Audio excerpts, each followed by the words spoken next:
Welcome to the 6th Annual Soilcraft Conference. Join us as we listen to world-class speakers in the space of regenerative agriculture, as well as human health. We grow food. Food should nourish us, and often we find that our modern food is laden with unwanted synthetics or void of the minerals and vitamins we need to thrive. We endeavor to host this conference for your inspiration and education. Our calling is to help you produce food that heals people and our planet. Join us in this journey to become better stewards of our bodies and the world we abide in. Oh, there it is. Okay, walk-up music. Here we go.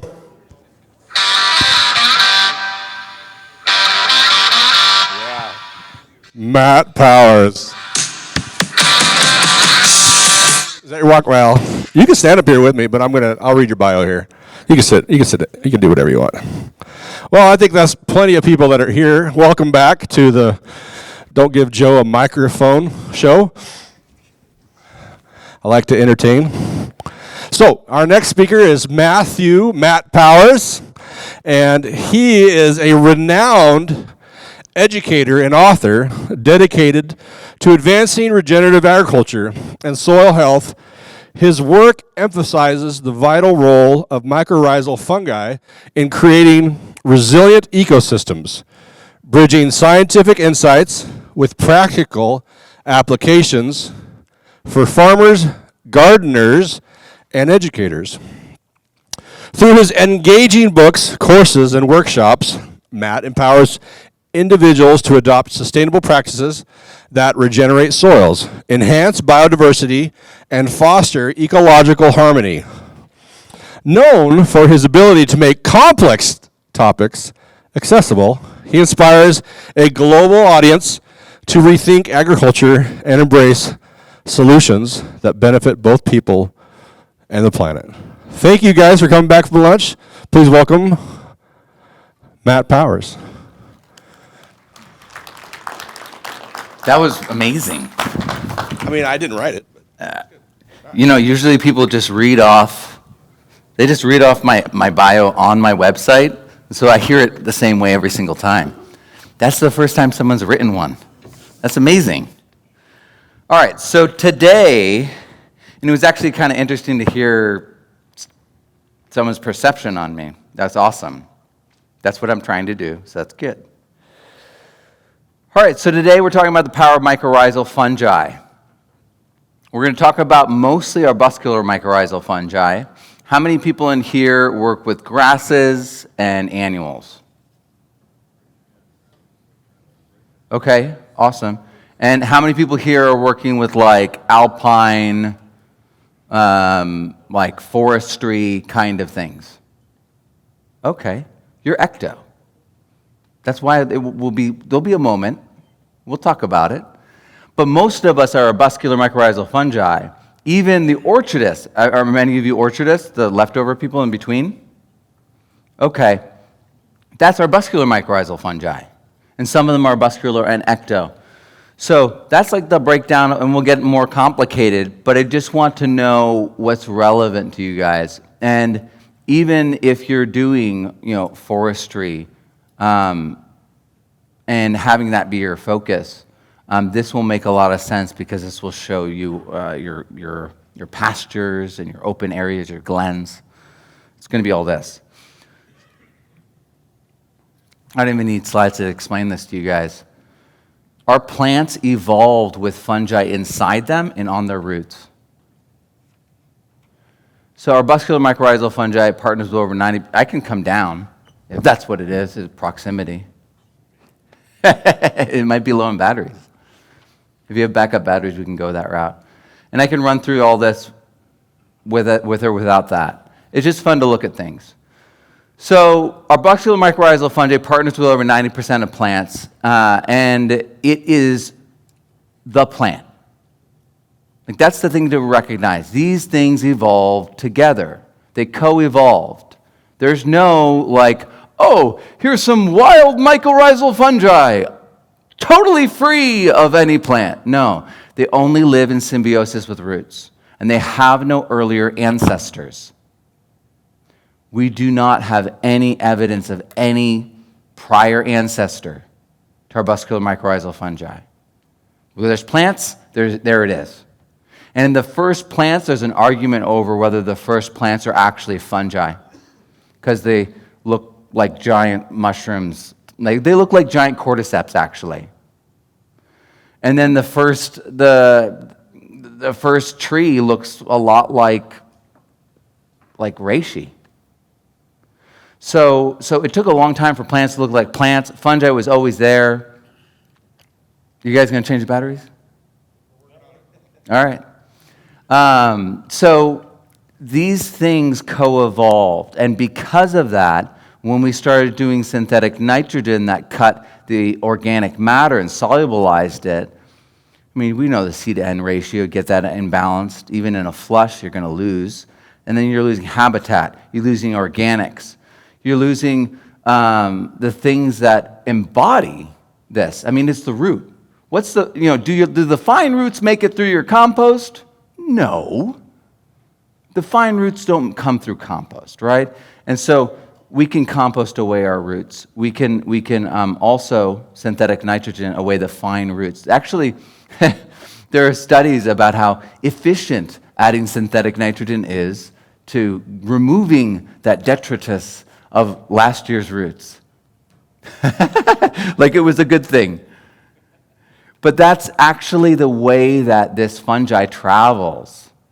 The spores are encased like an ice age happens, right? I mean, that happens. Ice ages happen, then we have like those 2 years, sometimes that's an ice age. That must have been, that was like a close call, right? And so we have these things that happen. We have meteors that hit. We have crazy things that happen on the earth. We have volcanoes. And meanwhile, spores make it through those kinds of things. You can take spores out into deep space and bring them back in, and they're fine. And so spores are in case everything goes wrong. The roots that are there the next season as fragments are that's the passageway, that's the life cycle for mycorrhizal fungi. And so it makes sense. Just try holding it down a little bit longer. That might work. Nope. The batteries are good. So. Okay. Well, did it work for anyone else? Me. It worked for you? Yeah. It doesn't like you. It doesn't like me. You could give me 2 seconds on every slide and run through them if you want. Or I can come halfway. Let me come halfway. Let me see it. All right, so the point in all this is for you guys to accept that these things, that this is natural, and all these benefits I'm talking about are simply me talking about what plants are naturally supposed to do. This isn't like a new thing. This isn't like I'm adding something. Actually, we're returning something. So it's a third of global carbon sequestration, and that's good for building soil organic matter. Wow, any button makes it progress. So that's a lot of soil organic matter in your soil. And then phosphorus. Huge amounts of money, $72 billion a year are spent on this, triple phosphate, right? And so people are providing this, but this is epifluorescence and it autofluoresces. This is what happens when you add water. Notice the glow spreads out because it dilutes and becomes soluble. Phosphorus glows. It's the number one nutrient shared with plant roots. Mycorrhizal fungi is the primary mechanism for these plants for acquiring phosphorus. It's the primary mechanism. That's why they glow the same color. It's not difficult. All the stuff I'm going to show you today is going to be pretty simple. You're going to be like, this is what you do? Yeah, because nature's not that complicated.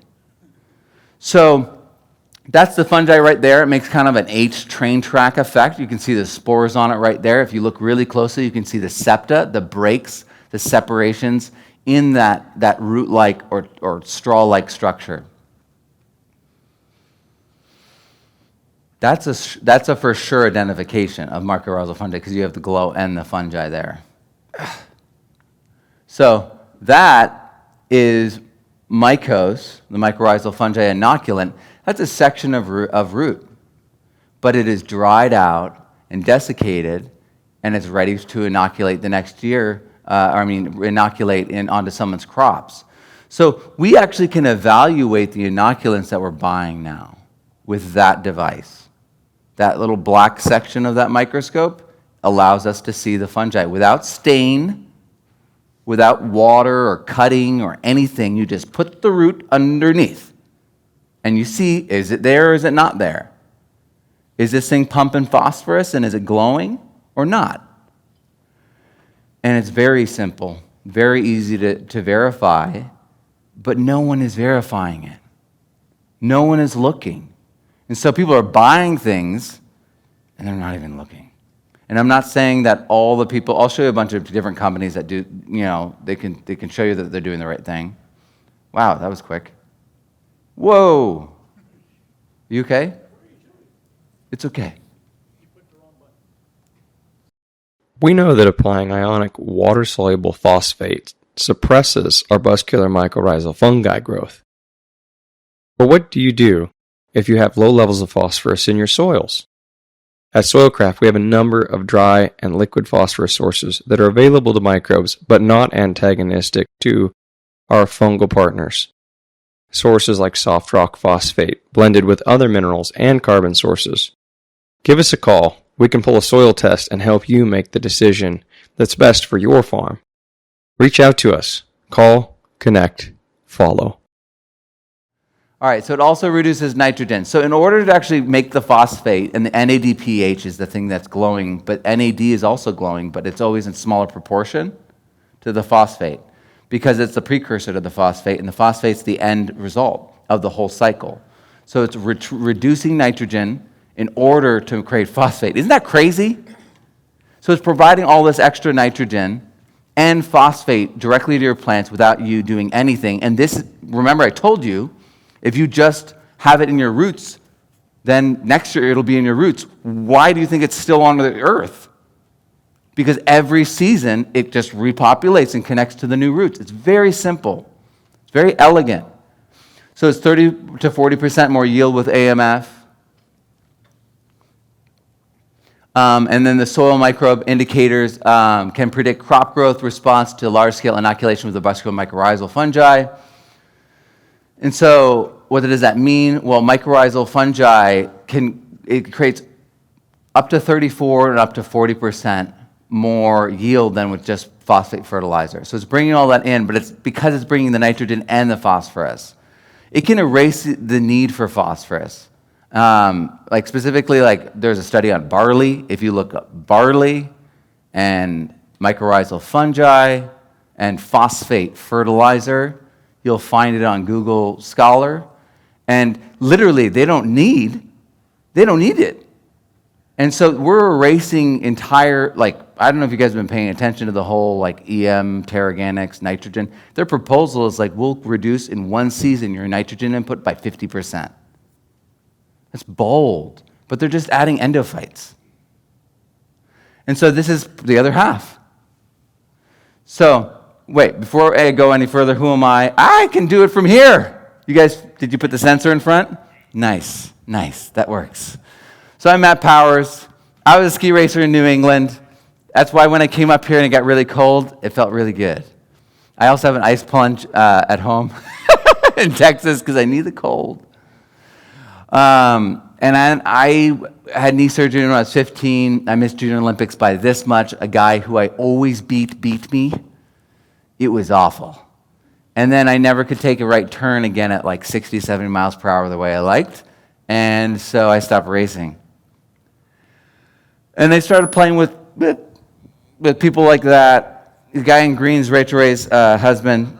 I started playing with him before he married her, before they even met. I was there at their wedding. Actually, we called each other, so funny, we called each other and told each other, I got something to tell you. No, okay, you go first, I'll wait. And we were all excited, and I was like, I asked Adriana to marry me. And he was like, shut up, I hate you. And he was like, I asked Rachel, and hung up. When you're in a band with just guys for years, I was in a band with them for 7 years. He's like my older brother. And so, so we both basically proposed to our wives at the almost exact same time. And all the rest of the band was like, what are you doing? But it's okay. I met my wife when I was a musician. A year into our marriage, we had our first, she got pregnant, we had our first child. And then it was like a year and a half, or a year and 9 months later. After that, this happened this is 17 years ago. My wife got cancer, and she lost her thyroid. And the way they did it was like awful. And they told me they were taking it out when they were doing a biopsy. And I'm 24, I don't know, they told me how it was. And then they told me I had to tell her that she had cancer. What? And so, and then they did the radiation thing, the radioactive iodine, where they come in with a box. There's someone here who knows exactly what I'm talking about because they've done this. I don't know how they did it, but they open the box and there's a box inside, and they're in a suit, and they leave, and then the person who's not wearing a suit, my wife, has to open the other box and eat the pill inside.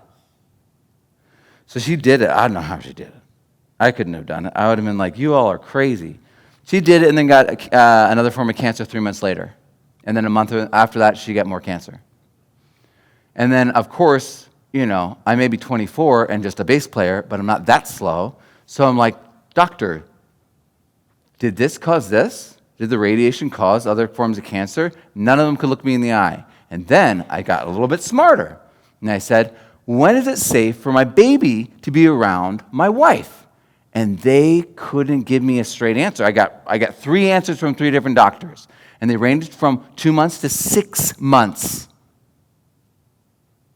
It's a big difference, especially for your first baby, right? So we recovered at my mom's house, and actually now when my mom needs it, my wife goes and takes care of her. It's really sweet. But we left that job. Everyone thought it was crazy. They all thought I was crazy. I left that job. We went out there. She recovered from cancer. I became a sub in Fresno. That's hard to see, isn't it? And I became eventually Mr. Powers. I was a full-time teacher in Madera County in Fresno. Fresno is where there's more gang members than LA. Fresno is the 6th most, Madera is the 6th most violent county in America. And so that's where I did my teaching. I went to the prison schools. I went to the reform schools. I did it all because I went from happily playing bass, making money, to living above Fresno, where opportunity was slim and there was no money. And so I spent 9 years in a garage figuring it out. And so I became a teacher. I fell in love with teaching. These kids were not being taught anything in Fresno and in Madera. They were being taught not to learn, actually. They were being taught to resent people who did learn and to associate learning with shame. We had our other son, our miracle baby. She had no thyroid, and we didn't even know that it was possible to have a child without a thyroid, but we felt like we had other children. And so I became this crazy English teacher. They hired me at this school with no books. They only had laptops. So this is why I'm good with the computer and good with creating curriculum. I had to create it from scratch, and I got my master's degree at the same time. We raised our boys in the garden. I was trying to grow in 140-degree soils, and with water get down to 117. Nice, right? And everyone thought I was crazy, but with permaculture initially, with the thinking that permaculture provided, I was able to start doing things. So I raised my boys in this environment. I got into heirloom seeds. I was a spokesperson for Baker Creek Heirloom Seeds for a while, and then I wrote this book. Before that, I wrote this book, The Permaculture Student 1, and I was doing this at that time. This is all throw-sown seed that I'd trained to handle broadcasting it, and this is plants, horizontally, red Aztec spinach growing in 140-degree soil, 3 months in, no water. And so that book I wrote made this much money in a month. It's about how much I made per year as a teacher in Madeira after taxes. And so this series went all over the world. It's been translated. Started working with all sorts of people. Darren Doherty is up there. Darren's like one of my original mentors. Became a speaker, started working with more and more people. This was my whole soil group in my course. I started working with citizen scientists like William Padilla Brown, and I started mapping out the cycles so that people could better understand things using a lot of the educational philosophies and methodologies that I was taught originally in my master's program. I mean, that's why it's all visual. And so I started pioneering different microscopy techniques and became a citizen scientist in the process. My boys are bigger than this. James has like a beard now, and Oliver is like a beanpole, but almost as tall as me. But it's been this process of me becoming an author and an online educator, an entrepreneur, and soil expert and seed farmer in the past 10 years of my life. And all of it has been to build a bridge to a regenerative future so that our kids can have marketable skills that have integrity attached to them and real benefit for the community and the natural capital for that community, which is the basis for all of our businesses. Like all the businesses above the producers rely upon the producers. Like all the value-added products, all the economies. If there's no food, there's no fuel, there's no meat, you don't have anything. I mean, they could have their AI, but that won't help, that won't feed them. So we need a bridge to a regenerative future where things are getting better and our kids can have pathways to integrity. So a question, does compost contain or promote arbuscular mycorrhizal fungi? This is why when I sign my regenerative soil book, I edit it. I go to the back where there's Elaine Ingham, like, how to evaluate compost tea, and I scratch out the mycorrhizal fungi, because it's saprophytic, not mycorrhizal fungi. So that's the thing, is a lot of people didn't understand because they didn't have the ability to look. Because they didn't have the ability to look, they assumed. And how many people do you know make assumptions all the time? And it's frustrating, because you're like, but how do you really know that? They're like, no, it's magic. You just need to trust it and do it. And you're like, So, it doesn't contain it. They're not saprophytes. They use the roots. So if the roots get broken down and the spores get eaten, because they do, it's done. So look to their life cycle, right? It's a root fragment. Well, they're symbiotes. They only survive with plants. They evolved with plants. They evolved together. And all plants are teeming with fungi inside and out. Like there's endophytes that are fungal. So did you guys know that, 47 to 82% of nitrogen needs can come from nitrogen-fixing bacteria inside, like endophytes inside the plant? And this is why they can base their entire business. Terraganics' new business is reduce 50% of your nitrogen inputs. That's their pitch. And they're banking their whole business on it. Why? Because they got a good ceiling. It's almost minimum 50%, right? Minimum. And so they've got all that extra room to wow the farmer. So like, you didn't just do 50%, you went beyond. That's their business model, because that's what it is. So I was working, this is my corn on the right. It's funny, the internet says the craziest stuff. People on Facebook are crazy. And I think a bunch of them are bots. I don't even think they're real, or they're paid actors too. I mean, people have accused me of stealing this image, but they post the article and it's like the roots are red, not like the external roots are all red. And I'm like, are you colorblind? But it's just to create on the surface level tension, right? So the internet's crazy. But this is Peruvian corn. Mexican and Peruvian corn all does this. It already still has the endophytes in it because they don't use synthetic nitrogen. And actually, they're much better with their efficiency with nitrogen because they don't need as much. And so this is high altitude corn that I adapted to America, and it fit the picture really well. And it can be up to 47%. And then this is another study, 29 to 82%. So there's other factors that are involved. But we know from earlier talks, we know all these things are connected. So having mycorrhizal fungi will have a synergistic effect on your endophytes. So we're talking about endomycorrhizae, and the arbuscular mycorrhizal fungi are all endomycorrhizae. But you also have the orchid mycorrhizae, that's endo, and you have the other one that we'll cover in a second. So that's what the arbuscular mycorrhizal fungi looks like. We're not going to focus on ecto as much, but they slow down carbon breakdown. They slow down the saprophytic effect of fungi around them, which makes it actually build up.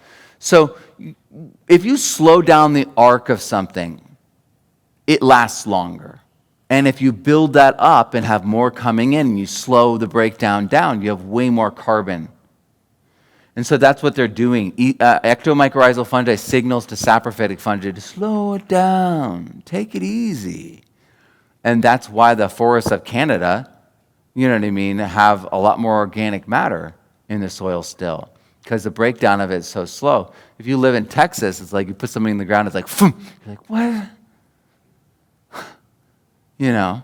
And so it just gasses right off, unless you're covering it, you're mulching, you're doing everything you can.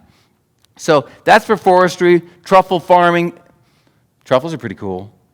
Restoration, those kinds of things. And those are important. So ericoid, that's the blueberries, azaleas, that kind of stuff. That's also mycorrhizal fungi. There's non-mycorrhizal fungi, but even they have fungal endophytes. And because Brassica require trichoderma to be present for arbuscular mycorrhizal fungi to partner with it, we didn't know for a long time that that was even possible. So we considered, look, Brassica's under there, and I put like a ... on it so that like down below you see that like there's an exception to the rule. But amaranth, beets, chard, those things are like currently irredeemable. And so they're going to just mess up your soil. So I love beets, so I don't love Swiss chard and the thing it does to your mouth, but I love beets, and brassicas are like the vegetable I can eat still. So Brassica partnering with AMF gives me hope that there's a missing microbe that will allow it to open the other non-mycorrhizal plants to partner finally again with some form of mycorrhizal fungi. So I think that there's just a missing link, and we don't need to demonize them, though currently they're punks. So they even have fungal endophytes. If we look here, go back. 46 bacterial and 17 fungal endophytes.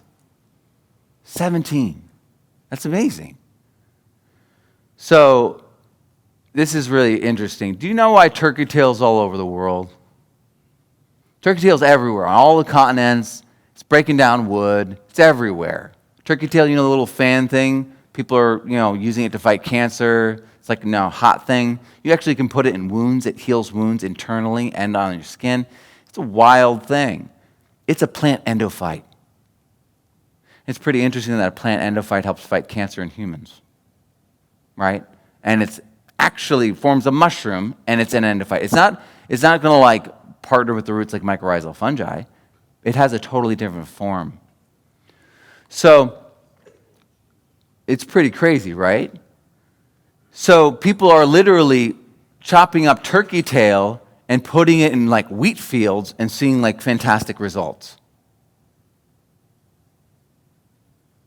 And meanwhile, everyone's like, I thought turkey tail was in the forest.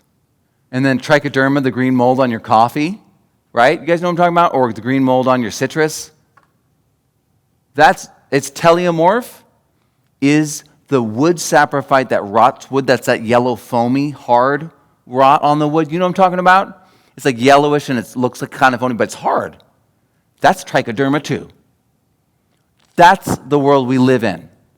If a microbe is dominant, then that means that microbe is more adaptable than other microbes or fungi.